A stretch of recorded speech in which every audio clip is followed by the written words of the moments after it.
I'm Gab, he's Jules. Grey skies over West London and kind of cold as well. Very but cold. It's our first show of 2026. Happy New Year, Gab. Happy New Year. Happy New Year to you as well. Too.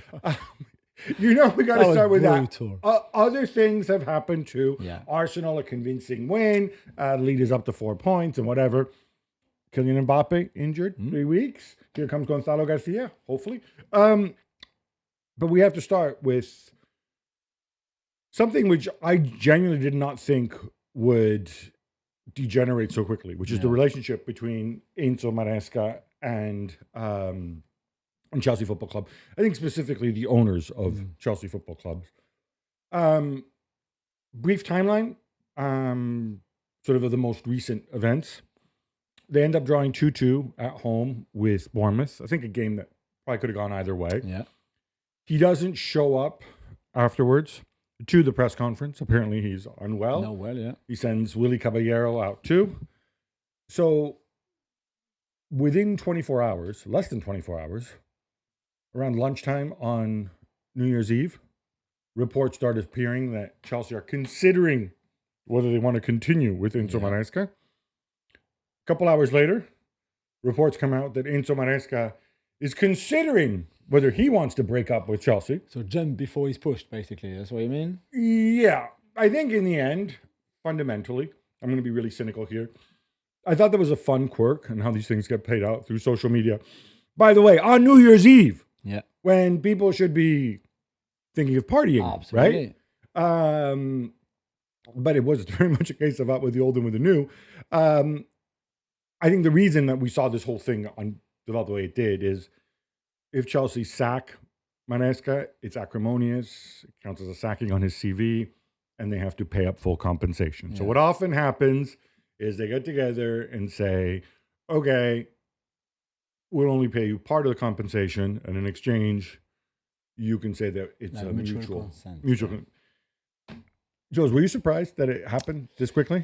Well, we knew there was tension, obviously, around Maresca, between him and his medical staff, for example, or around the protocol of players coming back from injuries. The result were not good. 2 wins in the last 9 in all competitions. The football itself maybe wasn't great either. So we knew there was this kind of tension a little bit. I thought he would have more time. And again, I think he's a good coach. Maybe not what they need right now, or maybe the team is not improving as quickly as the ownership were hoping for, and all the sporting directors that they have are hoping for. I think it might be a bit harsh, but on the other hand, I think he's made mistakes lately. Some of his comments, the 48 worst 48 hours, the worst time of his life, etc., etc. I don't think helped him. Plus all the leaked stories about him talking to Manchester City. I think if you play poker with people like Ekbali, you need to make sure you've got a strong hand to win. And to me, this looks like they played and they lost. Yeah, my understanding, we'll get to the Man City stories. My understanding is actually his people talking to Chelsea. And he has a new agent as well, new representation in George Mendes. That's another thing. But for me, I think results are always secondary to progress, right? Results, there's no basis whatsoever to sack him in terms of results. Even with the 2 of 9, the reality is they're in the Champions League places. I think it was a minor miracle for them to finish where they finished last season when they were 4th. They're 5th right now, even after the Bournemouth draw. He won the Conference League last year, which is the only European competition he could win. And then, of course, he won the Club World Cup, which, by the way, he won it in a very you can laugh at it all you want, but correct me if I'm wrong, Paris Saint-Germain wanted to win the final. They put out their best, and on the day, they annihilated Paris Saint-Germain. Performances, they are what they are. But you always have to fit it within the framework of Chelsea and what they're doing and the many changes that happen every year because of the club's model. So for me, I don't think it's based on performances. I think it could be that eventually there was a frustration with control. Yeah. And that is what drove him out. All these stories, the medical staff, whatever, this is all, we know how this works. This is the club briefing, telling people, this is our view of events. We haven't heard Maresca's view. I think we will very soon. But the name on everyone's lip, Liam Rosenior. He's at Strasbourg. He's at Chelsea's, which obviously are owned by Blueco, who also own Chelsea. Shouldn't be difficult negotiation between the clubs. But does this make sense? And would he want it? Would he feel he's ready? I think it's the easiest move for sure to make. Like you said, Gab, the two clubs are owned by the same people.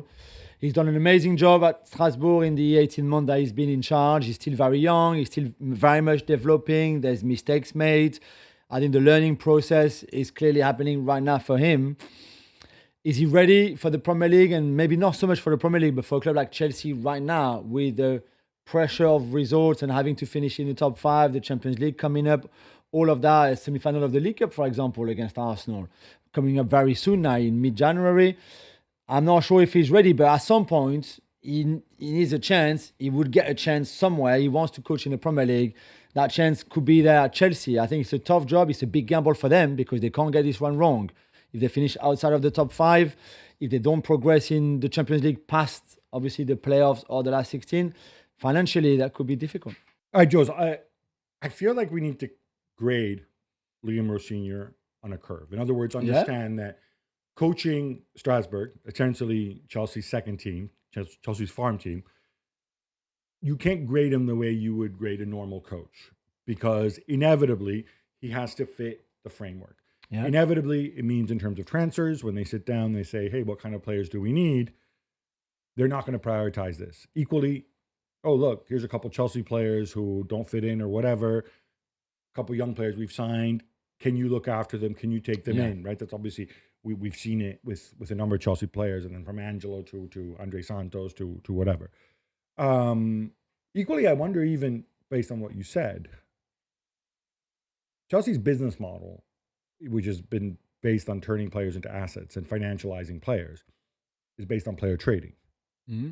Now, if I want, every club is using analytics.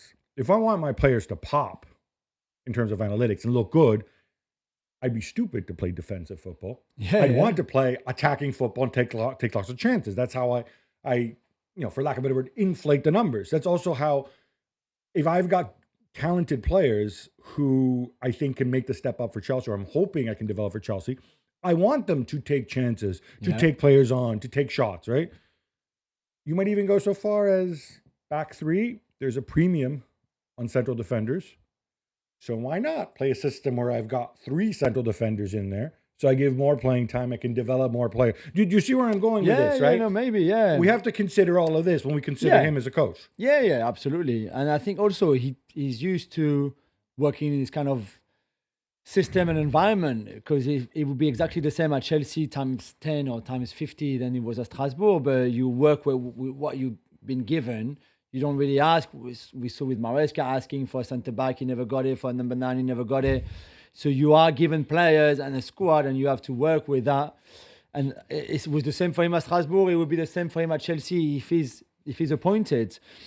I think he was put in that job at Strasbourg because Blue Coast saw the potential in him, and there's huge potential. There's no doubt he will become a great coach. And Strasbourg was very much, let's see how he does there. Let's get him ready for when we might need him at Chelsea. Maybe that opportunity is a bit earlier than they expected, but it's there. So it makes sense for them to look at him as that number 1 option. Again, I think it's a massive gamble. I really do, as much as I like him and I would love him to succeed, obviously.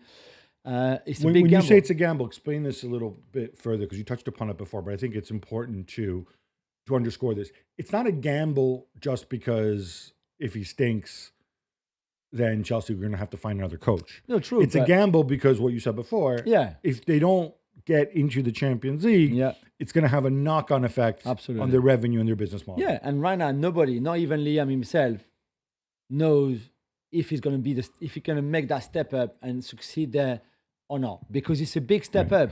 Coming from the Championship before to Ligue 1, I don't think in terms of the 2 different leagues, but in terms of level of role, there's not much difference there. Going from Ligue 1 and a club like Strasbourg to Chelsea, again, his first game could be a League Cup semi-final against Arsenal, for example, at Stamford Bridge. Then there's the Champions League. Then there's technically it could be Man City on Sunday. Yeah, it could be even that. So Guardiola straight away from home, and Guardiola was going to be a bit annoyed that they sacked his friend. True, but as well, and for all the chat we had, for example, on Thomas Frank, and how difficult it is to make the step up from being a great coach in a small/medium club in the Premier League to become a coach in a much bigger club like Spurs and try to be successful there. And that step up is not easy. It's the same for Rosenior. So I would love to see it really from a neutral point of view, not a Chelsea fan point of view, neutral, to see how this works. If it actually works out for him, I still think that it's a massive call. When you mentioned some of the hallmarks of the way he plays, I thought, all right, this is not a fit, but this is why I said maybe this is designed because what you do as a coach to develop players and what you do as a coach to win. Because at Chelsea, he's not going to be developing. He'll be developing him, but he has to primarily deliver results and show growth for the team.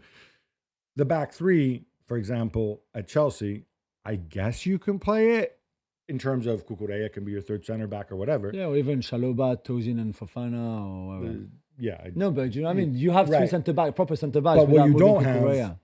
But then if the problem is it's not built for that because you have a whole bunch of wingers. Yeah. And unless you want to go 3-4-3, which then means there's no space for Cole Palmer. Yeah.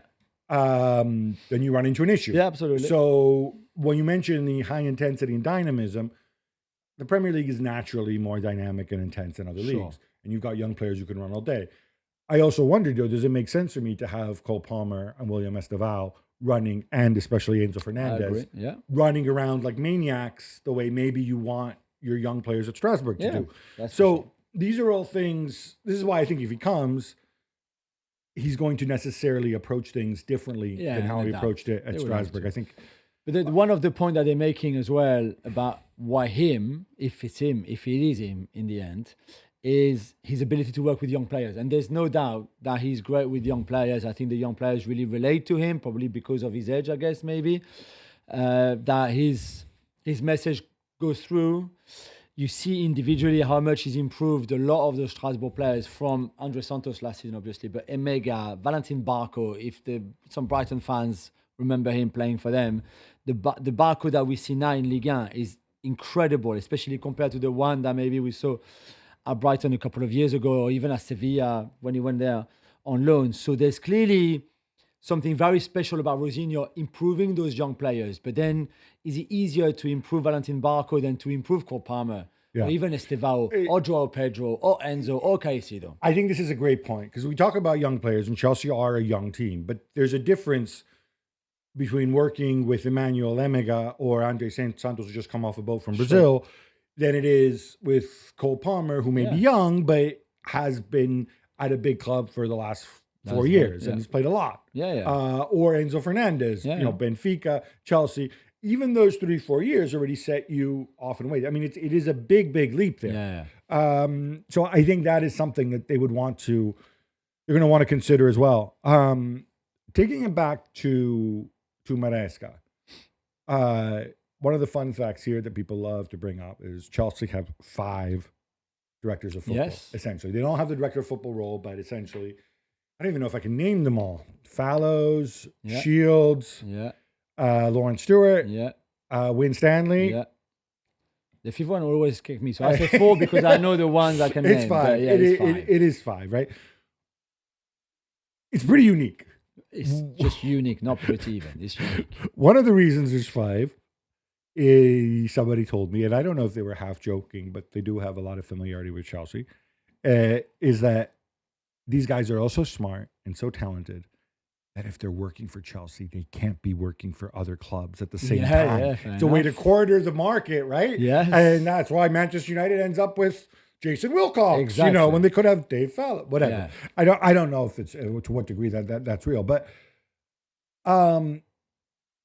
these guys within them in a normal club, in a traditional setup, they're not just the recruitment people. They also kind of act as a buffer between the coach and the squad and the club and so on. We don't know what went awry there. We've heard this stuff about the medical staff and the tension of the medical staff. So that comes directly from Chelsea. And by the way, I've said this before, but this is what happens, right? They have in this country, what they call briefings, which are essentially background information that the club gives. They can't be attributed to club. That's why you see this mealy-mouthed language like, it is understood that, it is believed that so-and-so was unhappy with this, right? It's not that they're giving out false information. It's they're giving out information from their perspective, and like a lawyer, information that suits them. Yeah. One of the things that I find really curious in this is that one of the things that Maresca was hammered for by people in the media and by fans, and sometimes by me too, is the kind of incessant rotation, particularly of the wingers. Yeah, I agree. In the briefings that came from Chelsea, and one of them, by the way, was read out on air, which is kind of funny, which shouldn't have been, but they made the point that actually some of the dispute was Maresca said, "Wait a minute, I don't want to rotate so much." That the medical staff were saying, "No, so and so can only play so many minutes here, so many minutes there." This tight load management. Yeah. And Maresca wanted the club to back him to overrule the medical staff. Yeah. Which would kind of support the idea that this massive constant rotation wasn't really Maresca's idea to begin with, but it was something that was imposed on him. Now, that is something, obviously, Rosenior will have to deal with. Yeah. And you can say he's already familiar with Bluco and stuff like that. Yeah, but Strasbourg don't play in the Champions League. Yeah. And they don't face the same pressure in terms of results. Yeah, absolutely. That was part. To me, this doesn't seem like what caused the issue to degenerate. You will always have a difference in views. Yeah.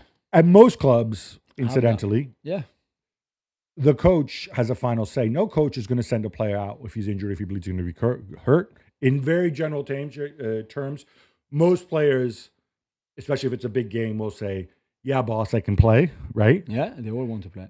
I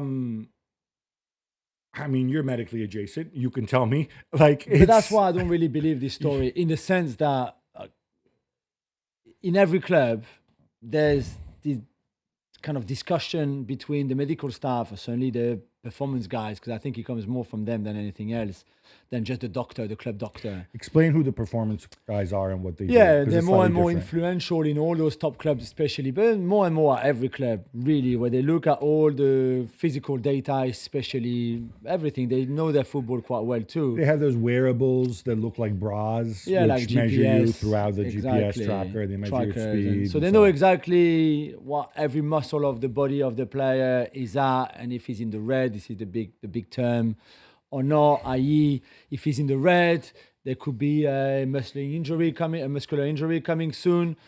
And the problem is, I think in every club, it's the same with Arsenal or City or Liverpool, where they go to Arteta, Guardiola or Slot and say, "Listen, Saka can only play 30 minutes tomorrow," or Haaland can only feature for an hour, or Salah needs to be rested and has to be on the bench for this game, and if ideally he doesn't have to come on, that's great. And every manager will say, Arteta, Guardiola, Slot, anybody at any level will say, "Well, no, I would rather Saka play the whole 90 minutes or Haaland play the whole 90 minutes." And you've got those back and forth in every club. Every club, at some point, there's a bit of tension. And usually the player also always wants to play. Always. Well. So you got the player putting pressure on the manager as well. And the manager can't just turn around and say, "Oh, but the doctors say this," because then the player says, "I know my own body better than the doctors." True, and also the player will go, "Hang on, you're the manager. You're the boss. Exactly." And as the boss, putting a B team in some games and losing that game would be completely counterproductive for you as a coach, who you want to win every single game. So it's probably in the background of some of the tensions that we mentioned between Maresca and the medical staff. I swear to you, there's a lot of tensions between a lot of medical staffs and a lot of managers in the Premier League, for example, in exactly the same way. That doesn't mean they're going to get the sack. One would almost think that you grew up in the same house as a guy who was a team doctor for a professional club. Exactly. So the other thing which came up, which you touched upon it earlier, Levi Colwill gets injured. Yeah. And people went back through all of Maresca's press conference. I want to say this: Maresca is essentially a company man. Yeah, he has never complained in public. Yes man. Yeah, he says, like, whatever. If I have stuff to say, I say it behind the scenes, and as we know, he did say it behind the scenes, right? I think we went back to look for exceptions. One was after Colwill gets injured, he said something about getting another center back, which I think would have been reasonable. Yeah, seeing what we see now, I think it would have been probably necessary. The right thing to do, yeah. But that was back in the summer, and we think maybe that played into it a little bit. Yeah, again, definitely. I also wonder, though, it's obvious you need a center back. the guy Saar at Strasbourg. Yeah. He's been playing regularly, right? Yeah, he's coming, but in the summer. Again, it seems to me, and well, Hato, the they two signed together. Hato. Yeah. The center forward as well. Well, Yeah. they signed Hato, but then that quickly became Ono Sato's a backup left back. Yeah. Hato's played center back. He's not very big, No, and he hasn't played well there. and he's played badly when he's played. Maybe that was the idea with Jarrell. Yeah. So you always have that. You always had that out, right? You always had the out. Well, we can bring in Saar. I mean, think of what you want. Saar's another body. Yeah. If you think Tosin's not good enough, Fofana's injured again and generally not good enough, nobody seems to like Badiashile or whatever, right? Yeah. So that could have been a point of tension. Center forward, same thing with Emega or somebody else, but clearly it's turned out that all the nerds who said, "Oh yeah, Delap's metrics," okay, fine. That obviously hasn't worked out. Doesn't mean it won't work out. I mean, you want to blame Maresca for the fact that Delap's not been good. Go ahead and do it. But it seems to me like you could go beyond all these things. This is the part that doesn't quite add up to me. I think there must have been a personal breakdown. Even this business with Manchester City. Now, he was with a different agency. He joined up with George Mendes. Yeah. George Mendes had conversations with Manchester City. Says like, hey, Pep Guardiola's pretty good, but at some point Pep Guardiola's going to move on. Enzo would love to come back to Man City. Yeah. Which, by the way, I think is common sense, Any right? agent should do that if they have a top manager on their books. My understanding is Enzo told City, because he thought it was the right thing to do. Chelsea, yeah. That's right, told Chelsea. Says like, hey, if one day Pep leaves, my agent has had conversations about me going back there. This was reported in some newspapers as like, oh, look, he betrayed Chelsea's trust. I don't get this at all. No, I agree. If anything, he's being honest with them. Yeah. I'm presuming he didn't go there and say, hey, one hypothetical day in the future, because as far as we know, Pep Guardiola is gonna coach another 50 years and become like Methuselah, because of course the 115 charges will never come to pass. Yeah.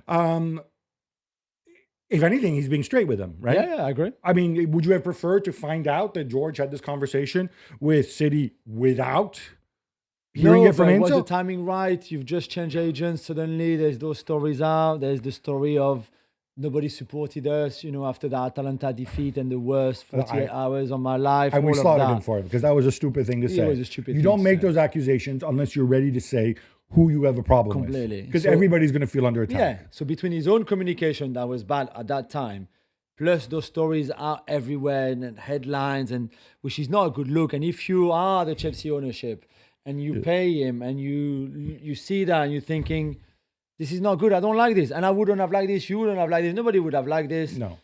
And I think, again, that's why we talked about poker game earlier. It's all good. A lot of managers and agents do those kind of things. It happens all the time. You have to be pretty strong when you're doing it, and certainly doing it at the right time. Otherwise, you could be in trouble. So the next Chelsea manager will be the 6th Chelsea manager since these two took over. I suppose we agree. When you look at the profile of these coaches, with the exception of Pochettino, and obviously Tuchel, who they inherited, Yeah, it was that. nobody had a pedigree. Nope. Once they've moved to this model, your coaches are going to be Potters and Lampards and people like that. Yeah. A top coach isn't going to come in because a top coach is going to say, I agree. hey, if I'm going to put my rep on the line, Yeah. I'm going to want certain guarantees, Absolutely. certain levels of control. I don't Yeah. want to deal with 5 different sporting directors, Yeah. right? Do you think if Rosenior comes in, or a Rosenior type, and things go pear-shaped by the summer, do you think they abandon their model? Or It's do a you good think question. It might be a little bit early in their process, and I know it would have been a lot of managers, but you would think that they believe in what they're doing right now, and you have to do that for a certain amount of years, not just, let's say, 3-ish years, for really it to work and see if it's working. So I don't think they would change anything. I think you're right. It narrows massively who can come. Would Xavi come in this situation? I don't think so. With Oliver Glasner comes in this situation, Definitely not. Definitely not, especially after what happened with him at Palace in this kind of a similar-ish way. With Felipe Luis, for example, who's, as we said, highly rated, very talented. Would he come to Chelsea, is one of his former clubs, in this kind of environment and structure? I'm not sure Also, either. I think he's a Mendes guy. Yes, too. which might Right not be now, optimal. yeah, right now is maybe not too positive. So yeah, it's a very good point too. Final thought on this. The reason I brought this up about batting the system is there's going to be a school of thought that says, you know what? This has served us for a while, the young players, the assets, and so on. But the reality is every year to balance, we've breached financial fair play, right? Chelsea won the Club World Cup while being under punishment from UEFA. Yeah. And then won UEFA's Club of the Year in August while being under punishment for breaching financial fair play from UEFA. You could look at it and say, hey, maybe we have enough talent here, enough young players. Maybe we should ditch this project because we can go out, hoover up a bunch of free agents, like Magic Mike, like Upamecano or Konate, not both of them, just get one of them. Spend some money real center forward, raise a ton of money by dumping, somebody will give you some money for getting, somebody will give you some money for this one or whatever. You could do that very quickly, easily, right? You should be able to sell well. And we can compete straight away. Yeah. It does mean we abandon our model. Yeah. But we can do this. Yeah, I agree. That's going to be the temptation, isn't it? Yeah, there could be a shift there. But again, I think this is a little bit too early for them to make that shift.